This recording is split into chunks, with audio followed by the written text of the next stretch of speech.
This podcast is brought to you by Cyber attacks can be prevented. Checkpoint, you deserve the best security.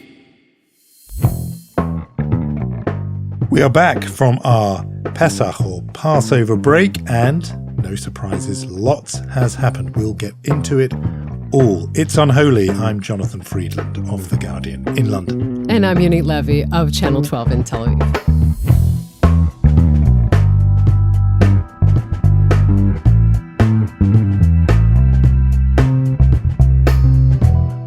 Unholy 101, Jonathan, which is the number of our episode. And if it was a basic course in Unholy, I would say that usually I'm the one in Tel Aviv updating you in diaspora, what's going on here in Israel, and vice versa. But now the world's turned upside down because you spent a few days in Tel Aviv and you can update us on what was going on here. It's quite true. With our usual synchronicity and synergy, I managed to be in the country when you weren't, so that was not what we wanted. But it's that's quite because true. Our secret contract stipulates that we can't be in the same country at the same time. We can't be seen in the same place at the same time. But no, it is quite true that a long delayed trip to Israel, a pandemic delayed trip indeed for Pesach, I managed to make, and so was in Tel Aviv for Pesach, and of course observed the tradition of the diaspora Jew visiting Israel for Pesach, which means visiting aunts, uncles, cousins, friends, a beloved niece, and then of course being struck by terrible guilt at all the people, and if you're one of them and you're listening, that we just ran out of time in our sort of headless chicken dash from place to place to place. I apologize. That kind of trip where when you get back, you think, right, now I need a holiday, because that's exactly what happened. But it was great to be there after what had been a very long gap, Pesach-wise. It's been a long time since I'd spent Pesach in Israel. And it was good to be there. And of course, the timing was, from the point of view of everything we talk about on here, it was apposite timing because lots going on.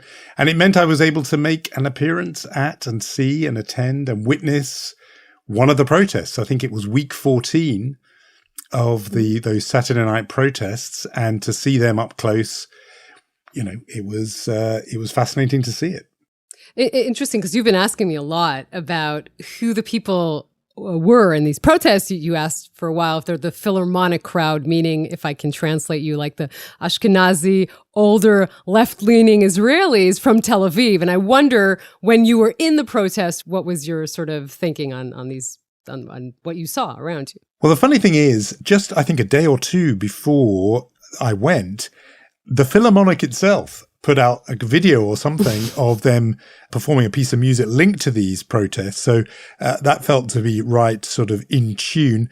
And walking around, look, very obviously there are people who absolutely fit that profile of old Israel, older, actually, just in terms of age, and also Ashkenazi, and also clearly secular, etc. Plenty of people who fit that profile, but not entirely. And I know that, around the country, there are religious people who are there in Jerusalem, people from all kinds of backgrounds, Mizrahi, Ethiopian, etc.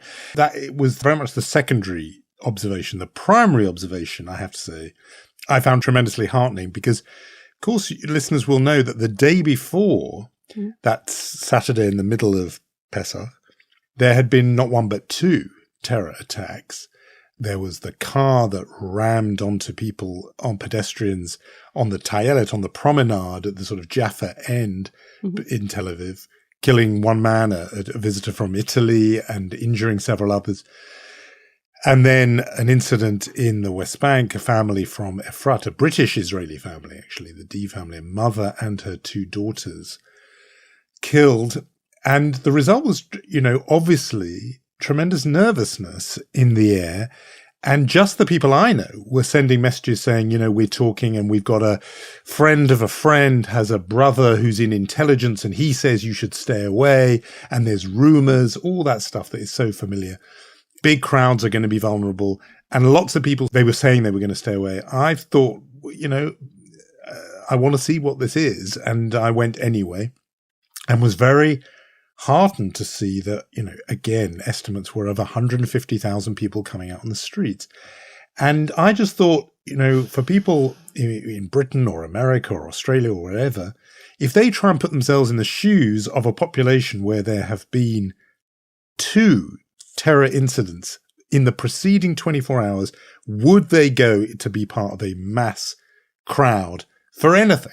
And I think most people, if they were honest, would say no, they wouldn't. Everyone would stay behind closed doors.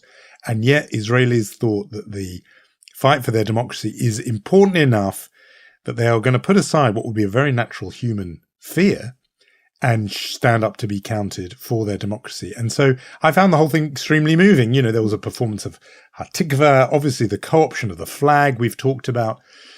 But mainly that thought that just went through my mind was, yes, democracy was taken away in Hungary, in Turkey, under attack in Poland. And I'm not sure there were this level of defiance in those countries, but where there was or wasn't in Israel, for now 15 weeks, I think it's been, Israelis have come onto the streets to say they're not going to, they will not go quietly, and they are going to fight for their democracy. I found that very, very inspiring. For my side of the conversation, I was in an undisclosed location in Europe while you were in Tel Aviv, and I was being like a Jewish mother because even a day before the terror attacks that you mentioned, there were rockets over the northern part of Israel, and I had to sort of write you and say, listen, be the Ford prefect to your Arthur Dent and write, don't panic. There might be sirens in Tel Aviv. There might be rockets in Tel Aviv. Just, by the way, you were not panicking at all, but I had to kind of say. And then the day after, as you mentioned, 2 terror attacks in the morning and the evening. I was looking at my phone, wondering if to write you or not. I didn't even know what to write besides saying, welcome to Israel. I didn't write that, obviously, but I felt like this is the Israeli experience. When it gets rough, it can get very rough. I'm sorry, this isn't a great advertisement for the country, or advertisement, as you would say. I know, but that's what it feels like when things get, rough. I know that you enjoyed a holiday in any case, but that was like such a weird upside down situation, which I was on the outside looking in, kind of concerned for you and the family, see that everything is okay. And you were actually the one being in Tel Aviv and experiencing all of this like from the ground. So that was a very interesting and unique situation for us, I think. It was. I was tempted to send you a message saying, Yonit, this is the reality we live with. It's a tough neighborhood. You don't understand from the Europe sitting there in the flesh pots, but I didn't do that. But yeah, it is quite true that if somebody checked through our text, they would see advice about stairwells and the right safety drill. What's amazing about it, and of course I know that you are so used to this, but I'd even forgotten that point about the day before was those incoming missiles from Lebanon. The next thing knocks out the thing before. And so, the missiles falling down on a Thursday are replaced in your mind immediately by the attacks on the Friday. And by Saturday, as I said, people have somehow, it's obviously some kind of mental trick. It's a coping mechanism where you put that out of your mind too, because of course, a crowd of 150,000 people cannot be protected. If somebody wanted to do harm, they would be able to. There were just people exposed. And yet people went out anyway. It was a glimpse into the kind of reality you and I have been discussing on here for 100 episodes, and this being, as you say, 101, like a crash course in unholy studies. Completely. Well, I certainly got that. And so, yeah, it was good to be there. Next time we'll have to coordinate a tiny bit better. Just a bit. Just a bit. But yeah, lots happened in the space of 24, 36 hours, but lots been happening over the whole of the 2 weeks since we were last talking afresh. So why don't you, in a classic Unholy style, bring us bang up to date? Recap last final episodes in Unholy. We should go back, but just maybe before we do that, I would look forward. We're talking now, it's a Thursday.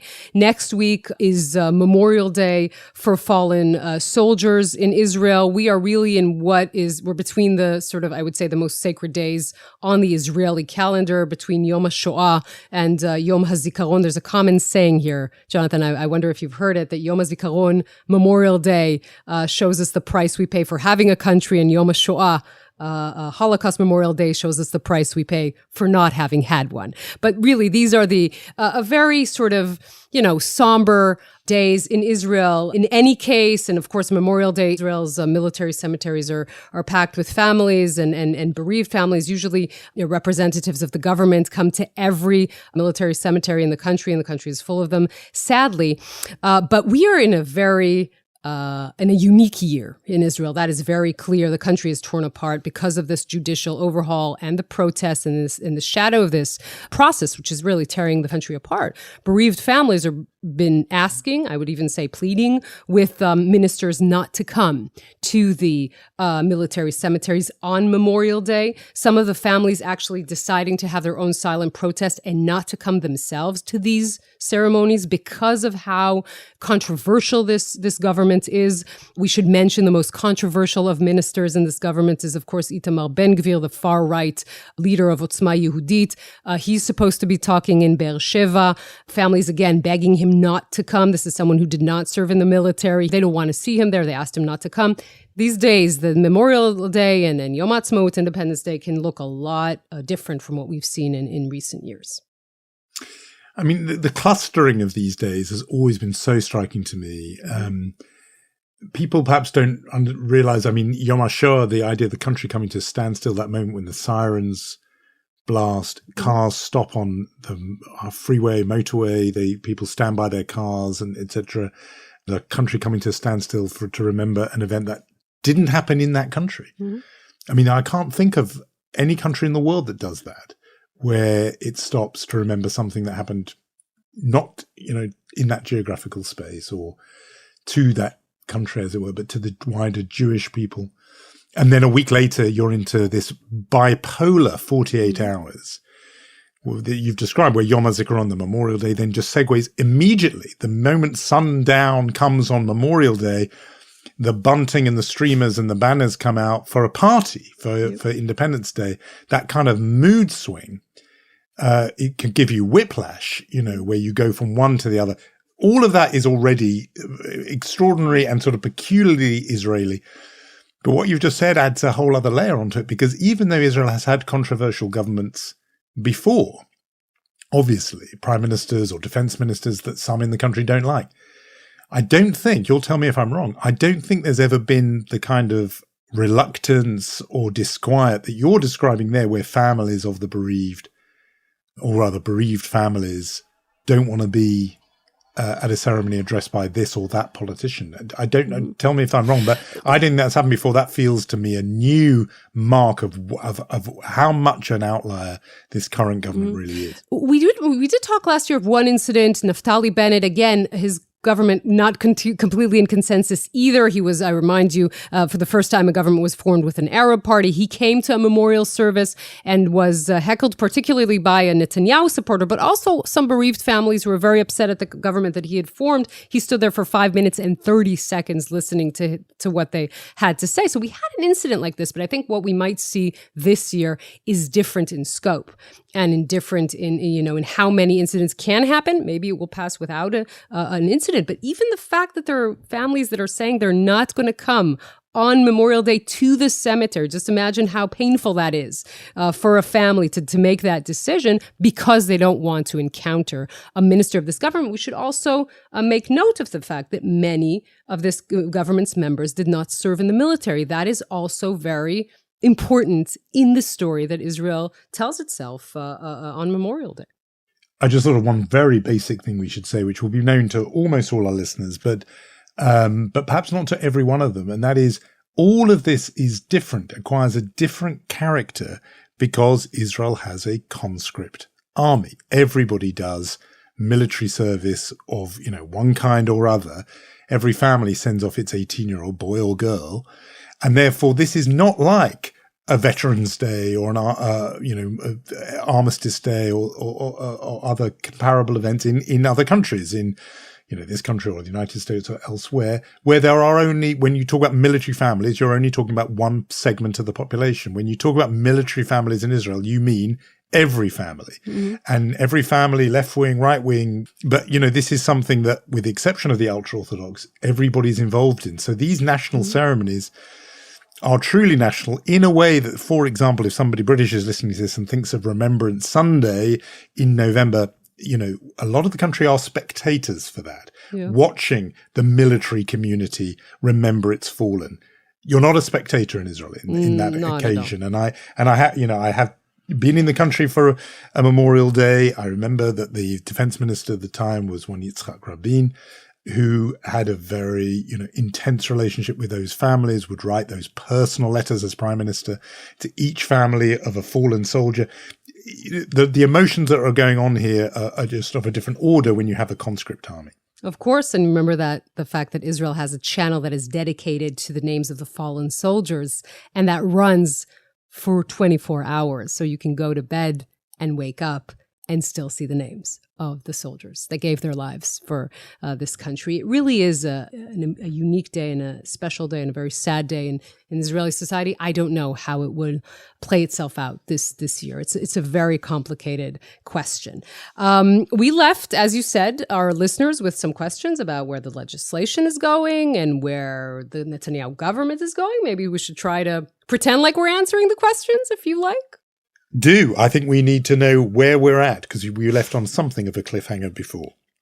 We like to do that. So, okay, Knesset is in recess back in May. Disastrous polls for Netanyahu that we will discuss in a minute.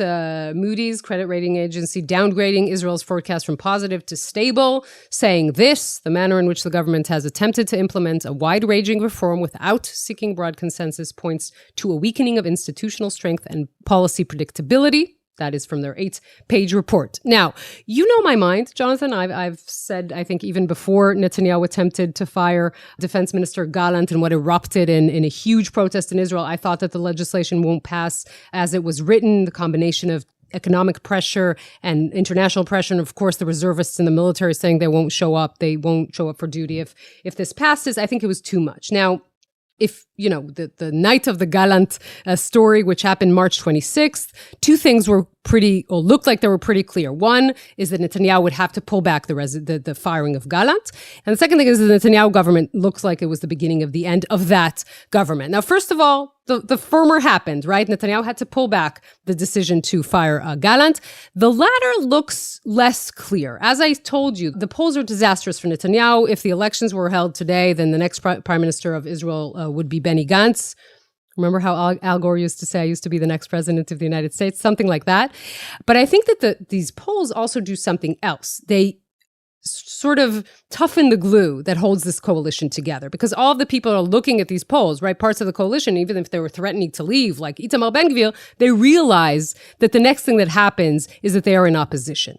So it does keep the coalition together. Also, we should add Netanyahu himself already saying things like, we went too far with the override clause. I don't think we should have an unlimited override clause, which means with a majority of 61. So you realize already that they are walking this back, and that if it was only up to him, I'm not sure it's only up to him, but this legislation won't pass as the Knesset returns in May. Yeah, I think if you were applying all the usual rational standards of the political playbook, you would say this is dead in the water.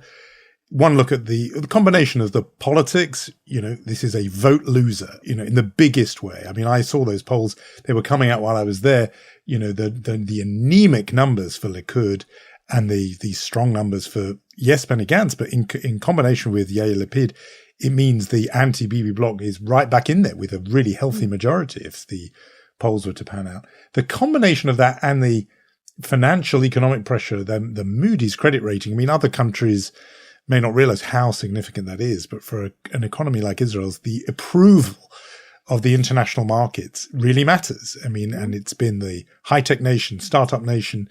If that is the foundations of that are shaken, you would think any normal politics, the political system would run a mile from this whole setup and say, right, this has been a failure. Let's bail out.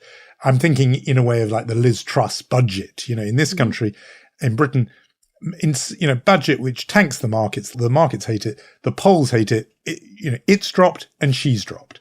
That would be what would happen normally. But in this case, I just wonder if this is not quite normal, because of the way Netanyahu and this government has behaved so far. There have been the signs already there for many, many weeks that they should drop this, and yet they didn't. And I'm thinking of that night when he did announce the firing of Defense Minister Gallant. You know, that was the moment to step back. Instead, he doubled down. And therefore, it does sometimes happen in beleaguered political administrations where an us against the world mentality grips. And in the kind of Likud and ultranationalist universe, it becomes a sort of siege mentality where you think we will refuse to back down, and there's a price to pay for backing down, that you're deemed weak by your own supporters. So, you know, rationally, by any normal measure, of course, this should be dropped, and you drop like a, you know, stone very, very quickly. But I just caution that the usual rational calculus may not wholly apply in this case. You're right about the fact that Israeli logic is different from normal logic. If it were up to only Netanyahu, I would say he would drop it, and he would do it in a very Netanyahu style, which means I'm not going to declare I'm dropping it, I'm just going to let it fade away.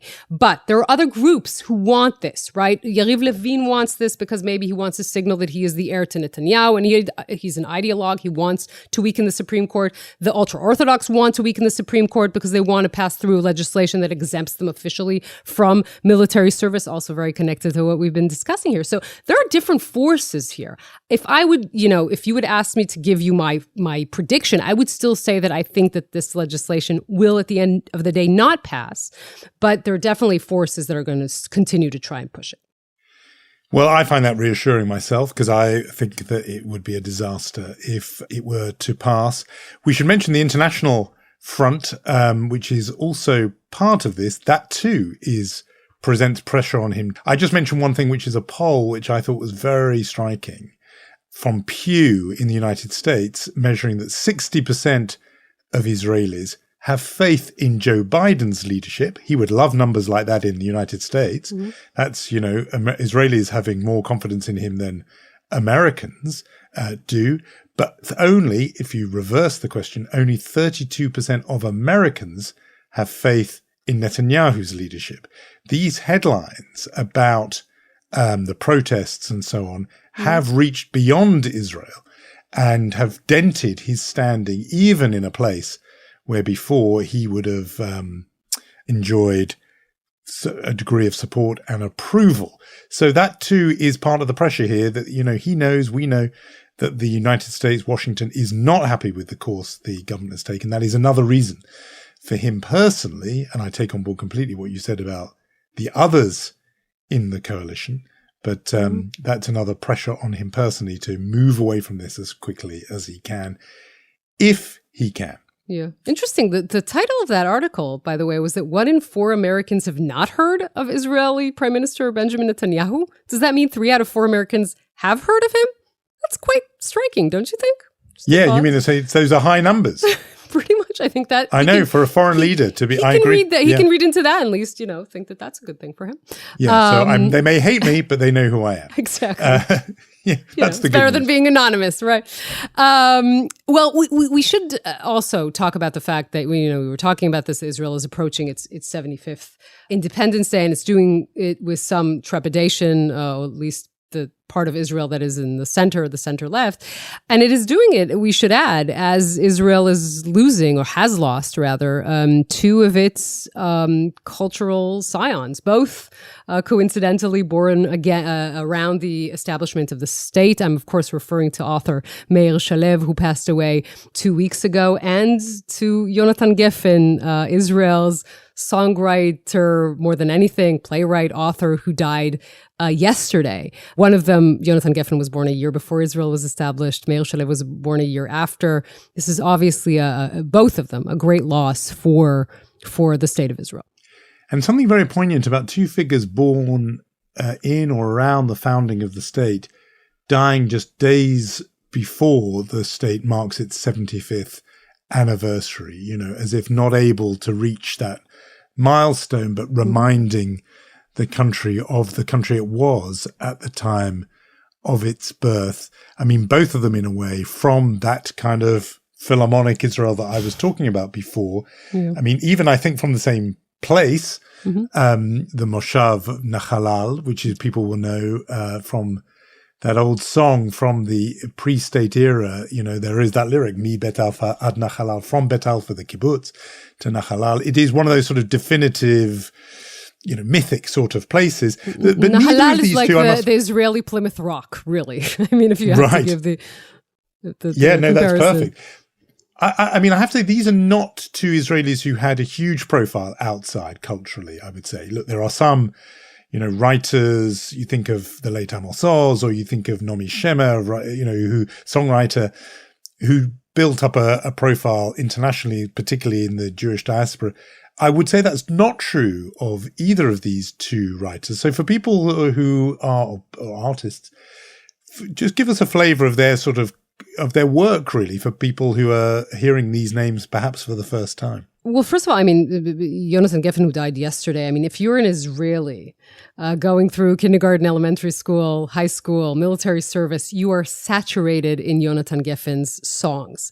They echo, they reverberate in your brain. Definitely the definitive children's album called Akeves HaShisha Asar, I would urge people, even if they don't speak a word of Hebrew, to listen to it. It's beautiful. The 16th Lamb in English. You know what? Let's listen to one of their songs. Let's do that.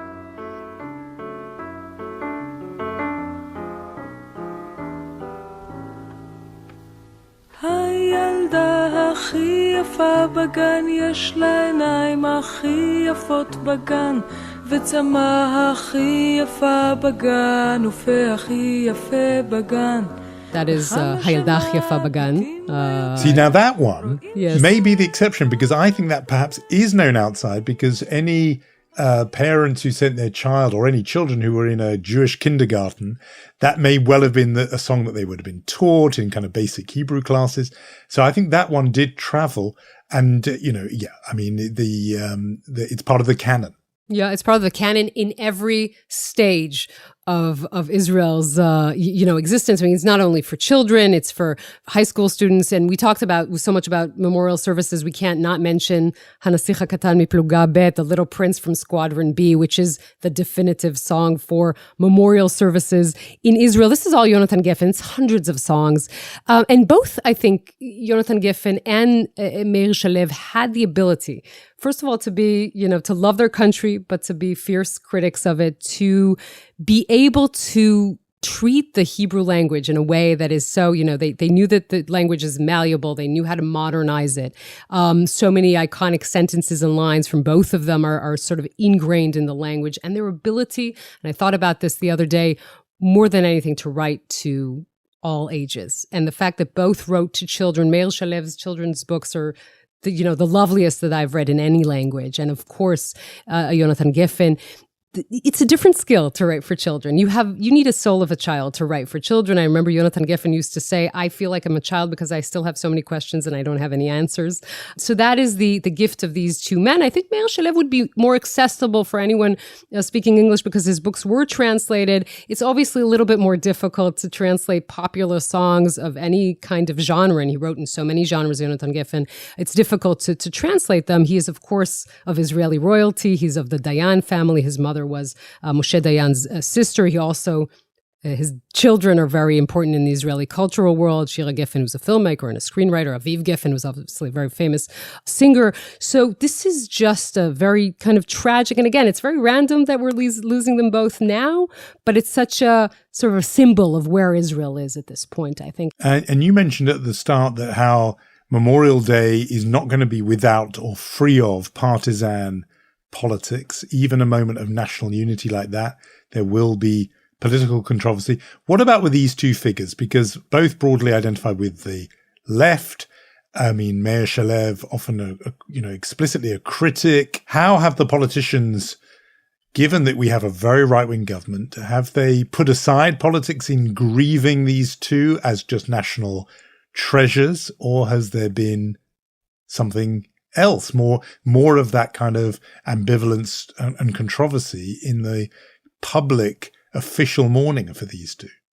So, first of all, we should say that Meir Shalev had a column in Yediot Achronot. He wrote until almost his final days. He was a fierce critic. This shouldn't surprise you of the Netanyahu government and of Netanyahu himself. It took Netanyahu about 24 hours to put out his condolences after Meir Shalev died. And Yonit and Jonathan, again, also a fierce critic of this government. I think he was once even physically attacked after saying something against Netanyahu. It took Netanyahu, I don't think that till this moment, if I'm not mistaken, he didn't yet respond or say anything. But there were other right-wing ministers who did come out and say, these are huge cultural icons. Like, let's put politics aside. We are mourning the fact that they're lost.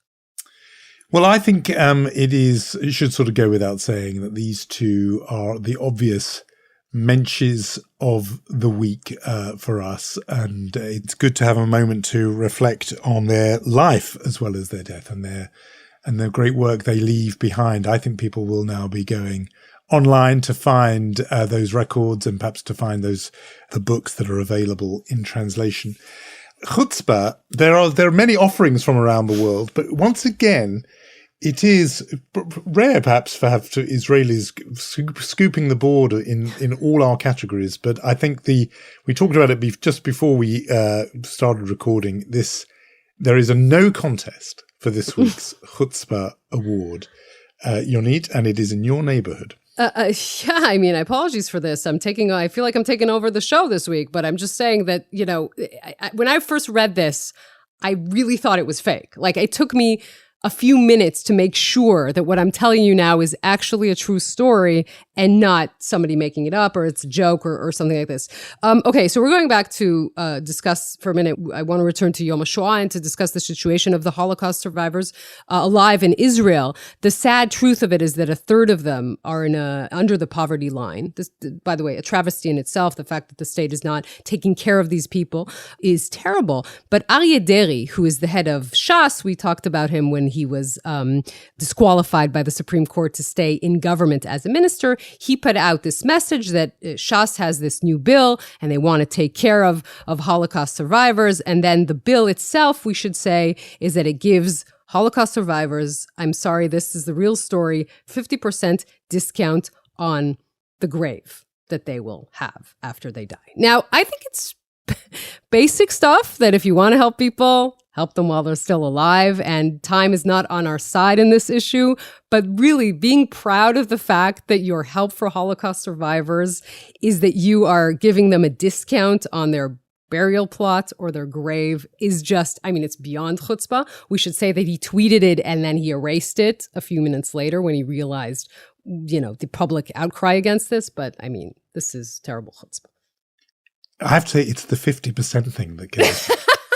Really, that's what got you? The 50%? Well, because it's obviously so crass for all the reasons you've said. If he said, my help for Holocaust survivors is I'm going to give you a free burial plot, that would be sick anyway, right? But he's not. He's saying, I'm going to give you half of it's free, but I still want the other 50%. It's piling awful upon awful. It's that, it's a version of the food is awful and such small portions. It's a terrible gesture. And even then it's stingy with the terribleness. Let's agree it's a horrible idea gone wrong, okay? That is what you can say about that. It's just appalling, a discount. We're sorry, dear listeners. Aren't you glad we're back? I just wondered, maybe we should have brought a nicer story for Chutzpah. No, it touches on something which others will have written about a bit, and maybe one day we'll get back into it. But the question of how Holocaust survivors fare in Israel has been a point of controversy. Plenty of people saying they are not treated well. Obviously in our minds this week, just a few days ago, was Yom HaShoah. People, around the world lighting a candle, either real or metaphorical, for those people. This is why Aryeh Deri is a man from a religious party. This is why a lot of people think have, a limited patience for those figures in politics, really inept. And, at least there was the man involved had the sufficient shame to delete the tweet. We're in an era of shamelessness, and at least he was shamed into deleting that terrible idea via Twitter. So yes, a week of much chutzpah, but some mensches too, lots of tragedy. We talked about the D family. We talked about the Italian tourist killed in Tel Aviv, but also some points of real light in these last weeks with the people taking to the streets to fight for a better country. So no contest, I think, for this week's Chutzpah Award winner. You can see why that was passed through the committee without a murmur of protest. We all do often have our little subcategory of the honourable mention, and I wanted to give that to, and I'm afraid I don't know the name, of whoever designed the T-shirt that is being worn. I think some of you may have seen this for the 75th anniversary, in which graphically the figures 75 also look uncannily like the Hebrew letters that spell out the word lech, meaning go, which has become a kind of one-word slogan of the protest movement, go being addressed, I suspect, to the Prime Minister and perhaps the whole government.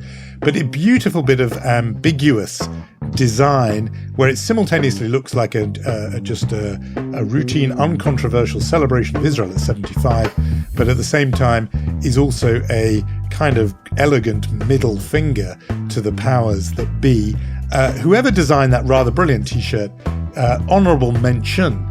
The graphic designer David Fischer, who did that. There we are. Yes.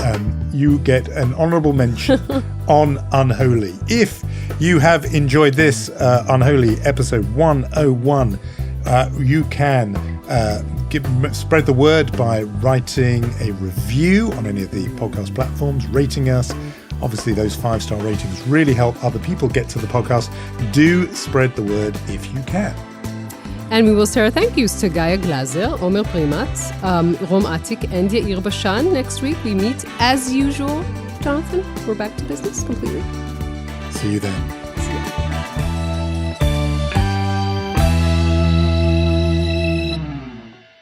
This podcast is brought to you by Cyber attacks can be prevented. Checkpoint. You deserve the best security.